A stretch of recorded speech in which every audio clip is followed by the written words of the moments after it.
Gauri Suryavanshi. S मराठीमध्ये आपलं स्वागत. वळूया आजच्या बातमीकडे.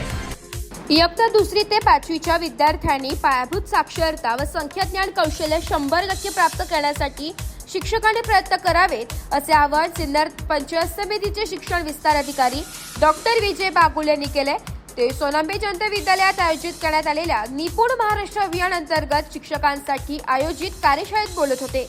विद्यालयाचे मुख्याध्यापक प्रभाकर फटांगळे, पर्यवेक्षक जाधव, केंद्र प्रमुख तानाजी पवार, धोंडबार प्राथमिक शाळेचे मुख्याध्यापक प्रकाश जगताप, सोनांबे प्राथमिक शाळेचे मुख्याध्यापक सुधाकर धनराव, खापराळे शाळेच्या मुख्याध्यापिका सौ अपर्णा पवार आदी मंचावर उपस्थित होते.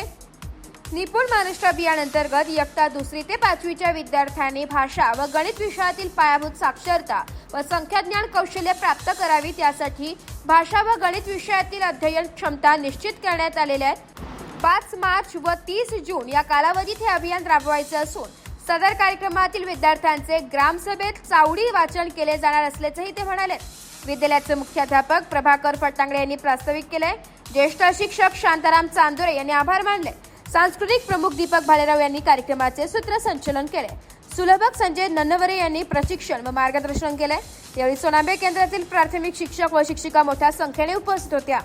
समजलं जाईल त्या अंतर्गत जे खाली राहिलेले विद्यार्थी, या विद्यार्थ्यांकरता आपल्याला हा कृती कार्यक्रम या 4 महिन्यांमध्ये म्हणजे 30 जून पर्यंत आपल्याला राबवायचा आहे. एस मराठी न्यूज साठी प्रतिनिधी दीपक भालेराव, सोनांबे. अशाच नवीन ताज्या घडामोडी जाणून घेण्यासाठी आमच्या एस मराठी न्यूज चॅनलला लाईक करा, शेअर करा, सबस्क्राईब करा आणि बेल आयकॉनला क्लिक करायला विसरू नका.